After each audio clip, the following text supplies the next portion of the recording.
আজকে অনেক দিন পরে মটন আনতে বলেছিলাম, তো অনেক দিন ধরে আমার খেতে ইচ্ছা করছে। তো দেখো এখানে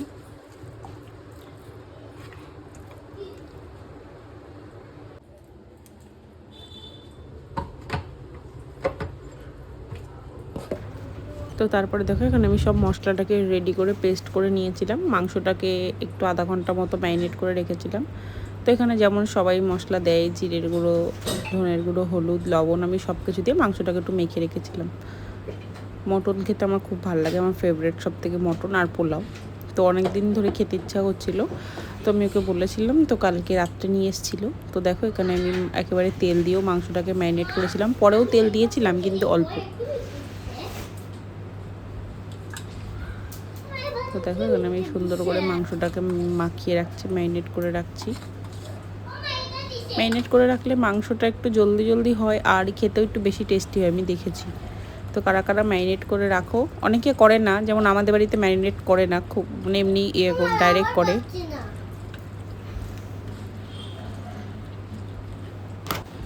তো আমাদের বাড়িতে যেহেতু ডাইরেক্ট করে, মাখায় না, তো আমিও কোনো কোনো সময় করি, কিন্তু একটু মাখালে ভাল লাগে। তো দেখো আমি ম্যারিনেট করে রেখে দিলাম। তো তারপরে এখানে আমি কড়াই গরম হতে দিয়ে দিয়েছিলাম। তো অনেকেই বলতে পারো কড়াইটা কালো, কালো। দেখো রান্না করতে করতে কালো হয়েই যায় কড়াইটা কোনো কোনো সময়। তো সব সময় তো আর ভালো কিছুতে করা সম্ভব হয় না।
তারপর আমি এখানে আলুগুলোকে ভেজে নিচ্ছিলাম। তো মাংস বেশি ছিল না, তো আমি একটু আলু বেশি করে দিয়েছিলাম, কেন ঝোল দিয়ে আলু খেতে ভালো লাগে আর একটু ভালোবাসে সবাই মটনের আলুটা খেতে, এর জন্য একটু বেশি করে দিয়েছিলাম।